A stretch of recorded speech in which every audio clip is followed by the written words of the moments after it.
But just a brief follow-up. This Apocalypse Lucifer thing, you're not going to stretch that to another season? No. I mean, you know, because again, I never dreamt we'd actually go this long. That we do have this 5-year story, and we are in the 5th year of the story, and that, you know, we feel we owe it to all of you and all the other fans to not water it down or dilute it or stretch it past this season, but to actually tell the story. You know, one of the things that's nice about Supernatural is we don't, you know, go endless mystery on top of mystery. You know, we're going to end this particular chapter. Right. We're going to, you know, end it with a bang. But that's not to say that another new chapter can't begin. Apocalypse 2. The apocalyptic. So we will see. I mean, we will see with everything with season 6. Right now, we're just working on having season 5 be as kick-ass as possible. Sounds good. Do we have some questions from the fans? We would love to hear them. Anybody? There are no fans here. Bueller? Oh, hello. They're like, when's Smallville coming back? This question is for Jim and Misha. What's it like knowing that your characters are just as important as Jensen and Jared's? What would that be like? It would be great. Who are Jensen and Jared?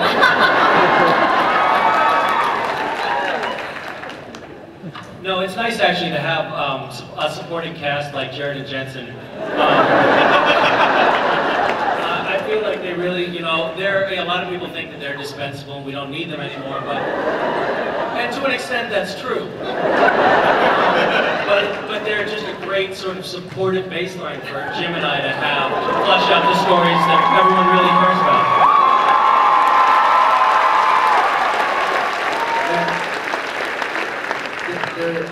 They're kind of the pioneers who blazed the trail on the show and aren't really so necessary anymore, but you have to honor their contribution. Thank you. Hi.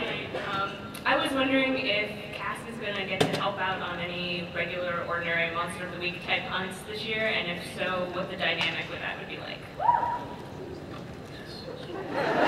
Yes. And the dynamic is awkward. Thank you. Hi, my name is Devin. My question is for Cookie and the writers.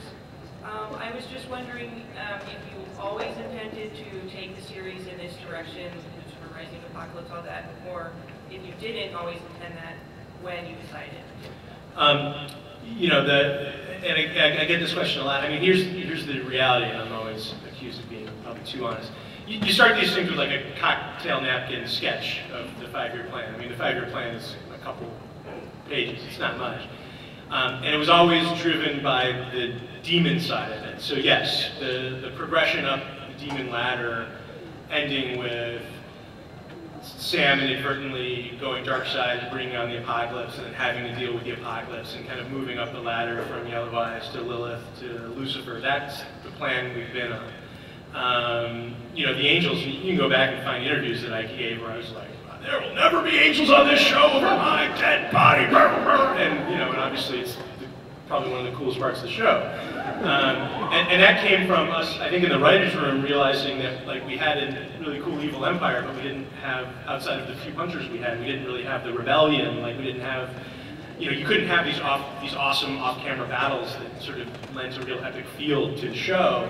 And that we felt there was a missing puzzle piece that kind of evolved as we went along, and that's where really the angels came from. And thank God they did, because totally rejuvenated season 4, in no small part to this guy.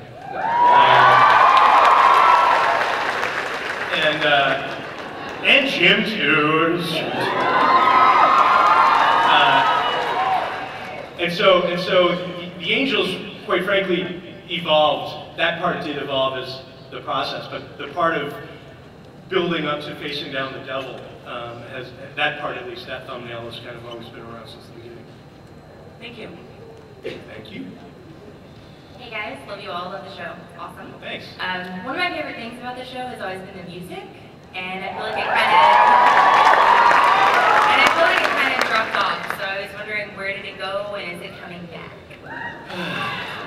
I know, and believe me, as much as it hurts you, it hurts us 10 times more.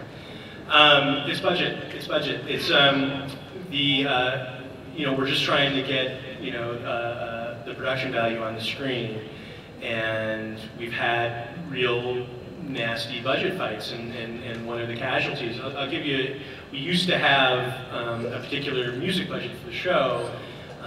It's like trying to balance the budget of the state of California. And one of the things that had to go is we cut the music budget in half. And we had to. And so we can now only afford one song every episode, one song every other episode.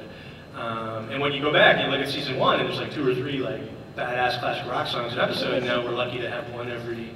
But sometimes literally we're so over budgeted at times, we're so irresponsible with the size of the episodes we're writing, that sometimes it's the difference of getting the green light to shoot an episode, and you have to, you got to make the painful sacrifices just to keep the cameras rolling, and unfortunately the music sometimes goes by the wayside. But at the end, you can ask the publicist at Warner Brothers for an address, and we can start a letter writing campaign.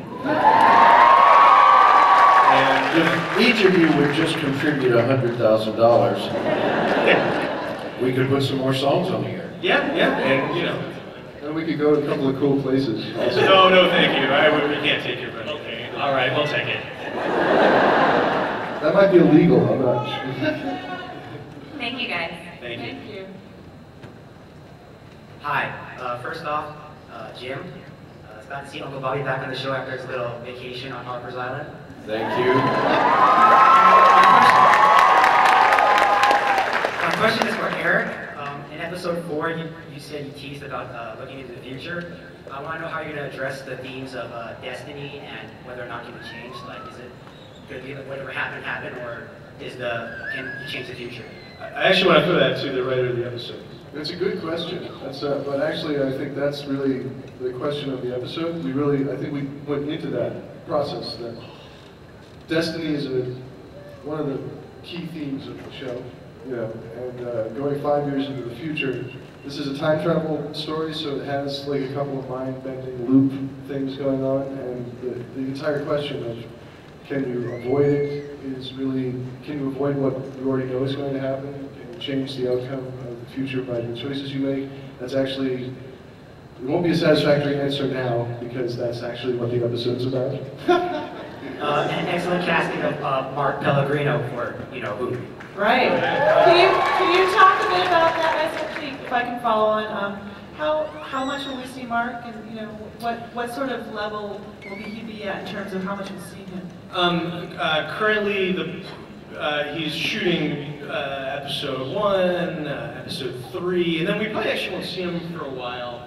If you remember, the amount that we actually saw Lilith wasn't all that often, because every time you bring in a bad guy, it becomes really challenging, especially if you want to create that bad guy as a truly formidable adversary. Because you can't meet up with the bad guy every week, get to know them, have them keep losing, have the bad guy keep losing, and then it starts to get goofy. And so he'll pop in, he'll make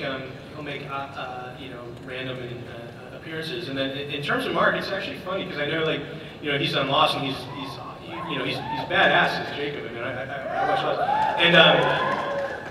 and he was in the running for Castia. And it was, I only say this to pay credit to them both, which is it was between Misha and Mark, and they were both so excellent, and Misha squeaked by, but Misha just sort of, I'm kidding, it's a joke. Misha embodied the character, and he brought that sort of curiosity to it that was really sort of thrilling, that kind of sort of alien curiosity. And so, but we always loved Mark, and he was always in the back of our heads, and so when the part of Lucifer came up, we said, we went right to Mark. He never even auditioned. We just made him an offer, and he took the part, and there you go. Are you okay? I could have been Lucifer too. Yeah.